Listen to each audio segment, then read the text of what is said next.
그러면 마지막으로 더불어민주당 비례대표 이용주 의원 나오셔서 질문해 주시기 바랍니다.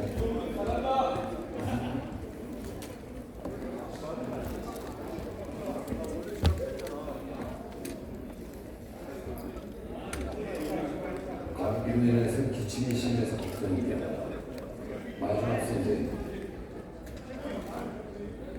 존경하는 국민 여러분, 문희상 국회의장님과 선배 공경원 여러분, 이낙연 국무총리와 국무위원 여러분, 더불어민주당 비례대표 이용주 의원입니다.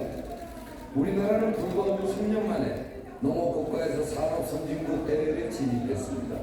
놀라운 변화였습니다. 그러나 이제 4차 산업혁명이라고 하는 큰 변혁기를 맞이하여 많은 변화가 필요한 때입니다. 산업 경쟁력 강화가 필요한 때이고 산업 구조의 변화에 발맞춰 노동 구조의 변화도 필요한 때입니다.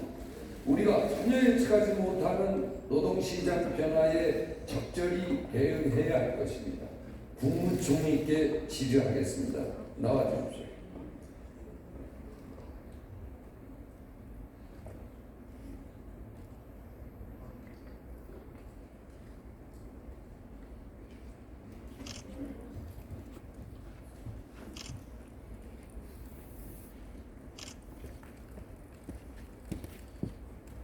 사회가 고생 많이 했습니다. 이 시간을 기다렸습니다. 지난 50년 동안의 압축 성장은 전국 주도였습니다. 그런데 우리만의 독자적인 산업화 모델이나 기술 혁신은 없었고 선진국의 산업 발전 형태를 쫓아가는 방식이었습니다.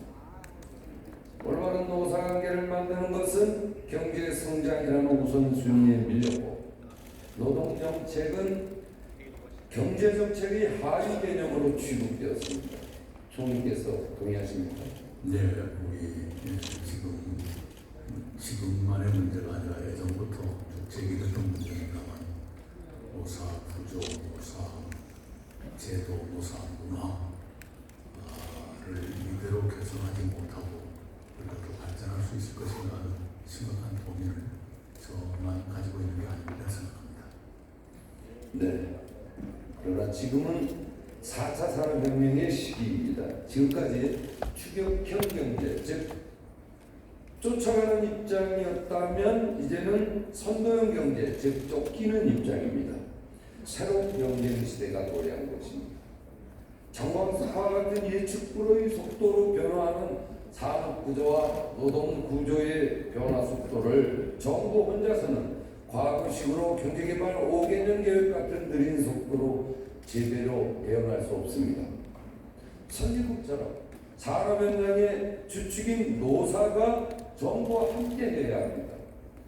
산업의 변화를 피부로 가장 빠르게 느낄 수 있고 따라서 가장 빠르게 대응할 수 있는 것은 정부가 아니고 산업 현장의 기업인과 노동자이기 때문에 함께 해야 하는 것입니다. 15년 전 제가 처음 노사의 동참을 주장했을 때 사용자들도 찬성했습니다. 박수를 많이 받았습니다. 이것을 위해서는 제대로 된 노사관계의 완성, 즉 시스템의 변화가 필요합니다.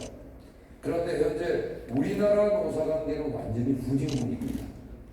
우리나라에 노사관계가 있습니까? 한 나라의 노사관계라면 전체 노동자와 사업주를 대표하는 총노동대 총자원의 관계인 중앙노사관계를 말하는데 우리나라는 10% 노사관계 뿐입니다. 2018년 세계경제포럼의 국가경쟁력 평가에서도 한국은 140개국 중 종합순위가 15위를 기록했지만 노동시장 분야에서는 48위에 머물러 있습니다.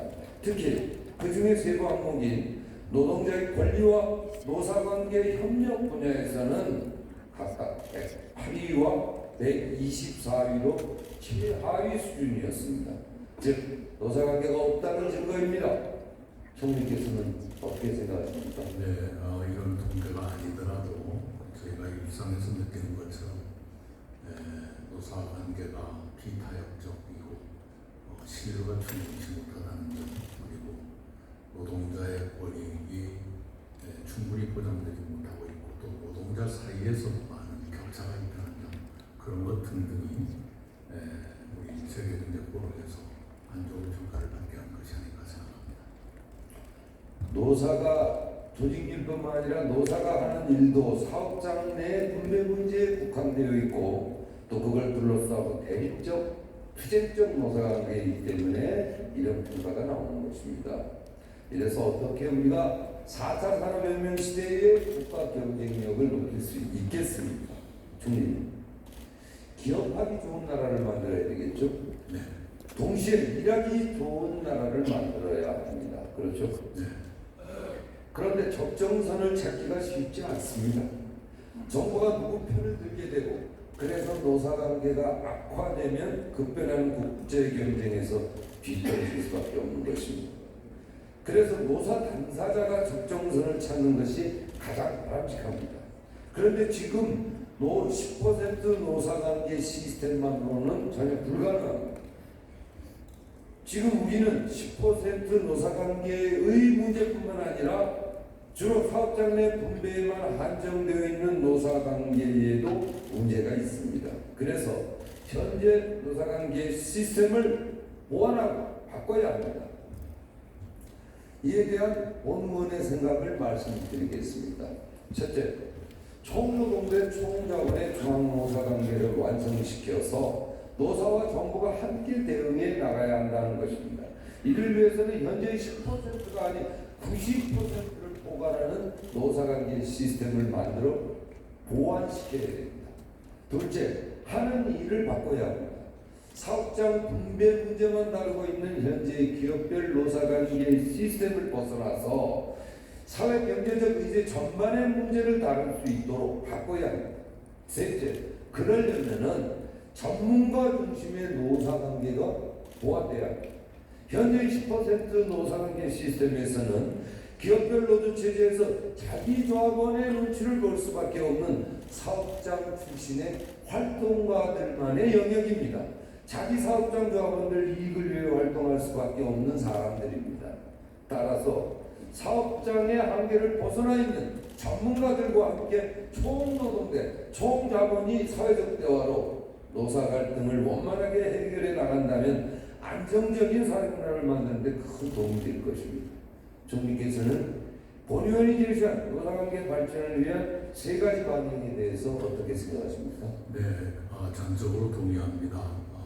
말씀 주신 대로 지금은 기업별 노조라는 그 한계 때문에 서로 간에 좋은 방향의 경쟁이 아니라 부담이 더 커진 방향의 경쟁이 될 수도 있고요.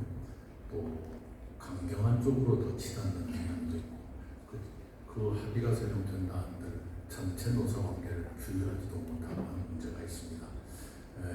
그래서 이런 문제를 해결하기 위한 시도의 출발로서 경산의가 출발했습니다만 의미 있는 출발이라고 생각합니다. 그러나 아직 갈 길이 매우 멀다고 생각하고요. 의원님께서 주신 이런 제안들, 의원님께서 기왕의 노사관계에 생애를 다 바쳐서 고심해 오셨으니까 일생작업으로 한번 이걸 만들어 주시면 어떨까? 차라리 제가 건의를 드립니다.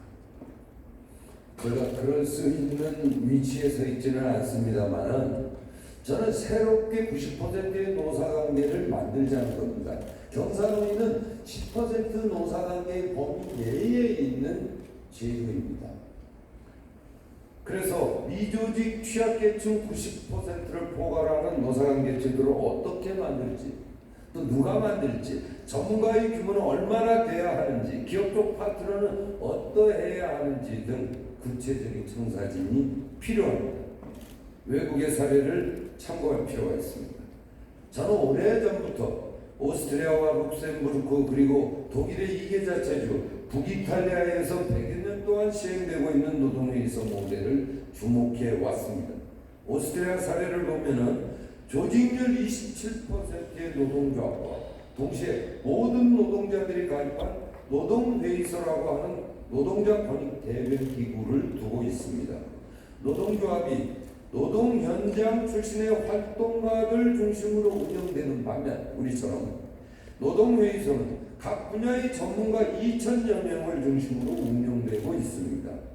노동조합과 노동회의소라는 두 축을 통해서 대기업과 중소기업, 정규직과 비정규직, 공공과 민간을 가리지 않고 모든 노동자들이 참여하는 완벽한 대표성을 실현할 것입니다. 또한 기업인들은 경제회의소에, 농업인들은 농업회의소에 모두 가입하여 노총과 3개 회의소가 중앙 단위의 사회적 대화기구를 구성합니다. 여기에서 노동정책은 물론이고 산업정책, 경제정책, 복지정책 등 국가사회 전반적인 의제를 심도 있게 논의하고 사회적 합의를 도출해내는 것입니다. 일자리 창출도 여기에서 이루어지는 것입니다. 총리께서는 오스트리아 노동회의소 모델을 알고 계십니까? 네, 얼핏 들었습니다. 그 상봉회의소 카운터파트로서 이쪽이 사용자의 의사를 대변하는 기구라면 이쪽 노동자의 의사를 대변하는데 노조 가입자뿐만 아니라 모든 노동자가 거기 가입하고 아까 의원님 말씀처럼 활동가 중심이 아니라 그 업종별 전문가들이 전문적인 시견을 가지고 상봉회의소와 생산적 대화를 하는 그런 모델인 것으로 알고 있습니다. 예, 많이 알고 계십니다. 근데 상공회의소가 될 수도 있고 새로운 경제회의소가 될 수도 있고 하여튼 노동회의소의 파트너는 있어야 되겠죠. 네, 우리도 이와 같은 사회적 대화 모델을 도입해서 현재 노경총 중심의 10% 노사관계와 상호보완적인 90% 노사관계를 만들어야 합니다. 즉 10+90% 체제의 완성입니다.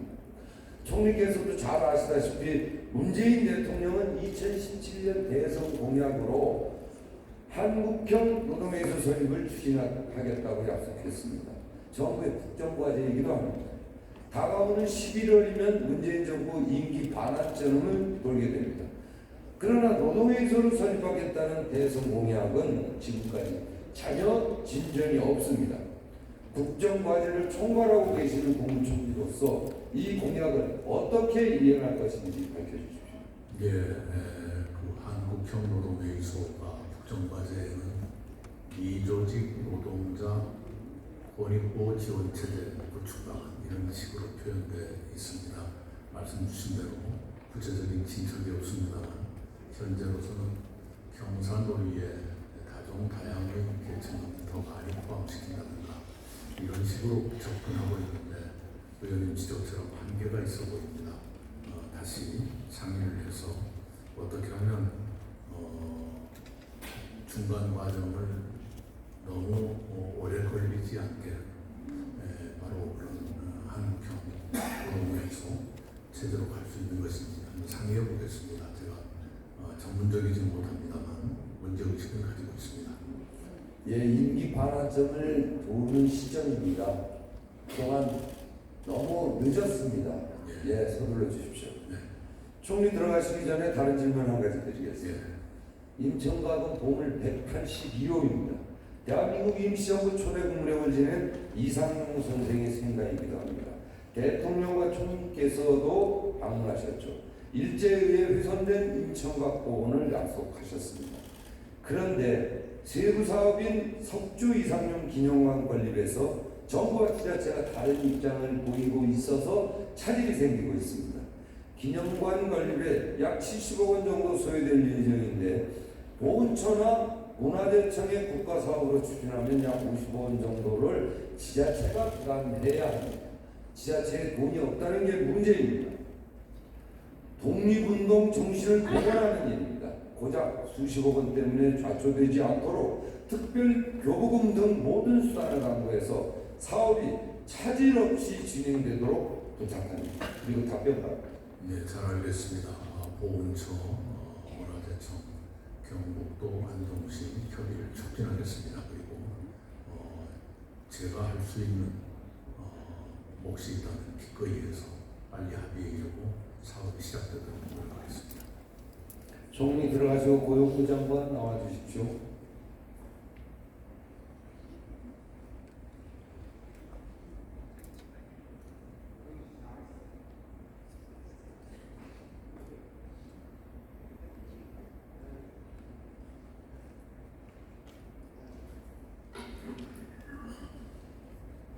우리나라에서는 산업국가로서 뒤늦게 김대중 정부 시절 최초의 사회적 대화기구로 노사정위원회를 만들었습니다. 그러나 실패했습니다. 10% 노사관계의 한계, 그리고 정부의 일방적 주도의 한계를 벗어나지 못했기 때문입니다. 현재도 유일한 법적 사회적 대화기구로서 경제사회노동위원회가 설치되어 있지만 경산노위의 참여자들은 전문가들이 아닙니다.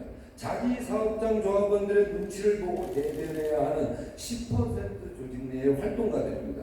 그래서 대화가 불가능하다고 봅니다. 장관님, 10% 노사관계의 한계를 극복하기 위한 한국형 노동회의소 설립, 이 대선 공약을 어떻게 이행할 계획이십니까? 아까 총리님께서도 답변 드리신 것처럼 저희가 국정과제로 되어 있는 미조직 취약 노동자권익 보호 지원체계 구축 방안에 대해서 좀 더 고민해 보도록 하겠습니다. 우선 기본적으로는 노동회의소 설립과 관련해서 위원님께서 노동회의소 설립 관련 법률안을 발의에 지금 계류되어 있습니다. 그래서 국회 논의 과정에서 저희가 노사와 그리고 국민들의 공감대가 형성될 수 있도록 노력하도록 하겠습니다. 네, 저는 40년 동안 노동계에 몸담아 왔습니다. 그래서 15년 전부터는 중앙노사관계를 만들어야 한다고 주장했습니다. 4차 산업혁명을 대비해서. 그렇게 오랫동안 주장했는데 왜 안 되었을까요? 고용보험기금을 사용하는 문제로 정부가 반대한 것도 큰 원인이었습니다. 그러나 이제 정부도 더 큰 국가적, 사회적 이익을 위해 그리고 대통령의 공약 이행을 위해 전향적으로 검토해야 할 것입니다.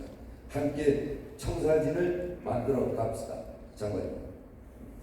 네, 그 고용보험기금 사용 문제와 관련해서는 위원님께서도 저희 구축을 아마 충분히 이해하고 계시리라고 생각합니다.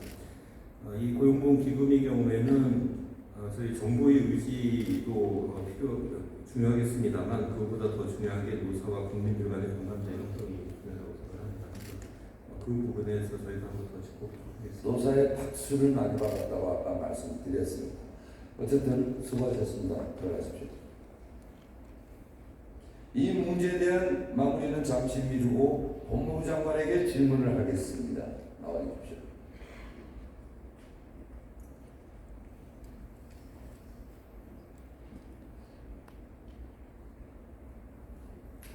장관님, 지명 이후에 2달여가 지났습니다. 예. 나라가 참 시끄럽죠. 정치권이, 언론이, 그리고 이제 국민까지, 젊은이들이, 학생들이 다 나서서 양쪽으로 갈라져 있습니다. 지난 4일간 대정부 질문 과정에서도 조국 장관님과 관련해서 너무 많은 얘기가 나왔습니다. 가정사의 소소한 것까지도 많이 나왔어요. 제가 마지막 질의 순서입니다. 시간 구애받을 필요 없이 미처 말씀하지 못한 게 있다면 다 말씀해 주십시오. 감사합니다. 저로서는 이제 미확인 의혹 보도에 억울한 점이 있습니다. 그렇지만 송구하고 죄송한 마음이 먼저입니다. 그리고 저로서는 제 가족이 수사를 받고 있는데 만약 지켜만 봐야 되는 상황이라서 사실 개인적으로 매우 고통스럽습니다. 그렇지만 제 가족들은 검찰 수사에 순순히 응하고 있고 앞으로도 순순히 응할 것이고 저는 일체의 개입이나 지휘를 하지 않을 것입니다. 제 가족 대상으로 제기되고 있는 의혹에 대해서는 향후 수사나 재판을 통해서 밝혀질 것이라고 생각합니다. 그 최종 결과에 대해서는 저 역시 법적인 얘기를 떠나서 무한 책임을 져야 한다고 생각합니다. 제가 말씀드리고 싶은 것은 의혹이나 심증이 바로 사실은 아니다. 이런 말씀을 꼭 드리고 싶고요. 언론 보도를 통해서 의혹이 나오면 그게 바로 유죄로 되는 현실이 개인적으로 좀 안타까운 게 있습니다. 그리고 제 가족의 일로 많은 국민들이 저에게 또 저 가족에게 많은 실망을 하셨음을 잘 알고 있습니다. 죄송한 마음 그지 없습니다. 근데 국민들께서는 저에 대해서 실망을 하시면서도 또 한편으로는 광장에 나오셔서 촛불을 드셨습니다. 국민들께서 뭐 저 개인을 위해서 또 저 가족을 위해서 그러셨다고 생각하지 않고요. 검찰개혁이라는 시대적 과제가 흔들릴까봐, 무산될까봐 걱정되셔서 전국에서 모이신 것 같습니다. 저로서는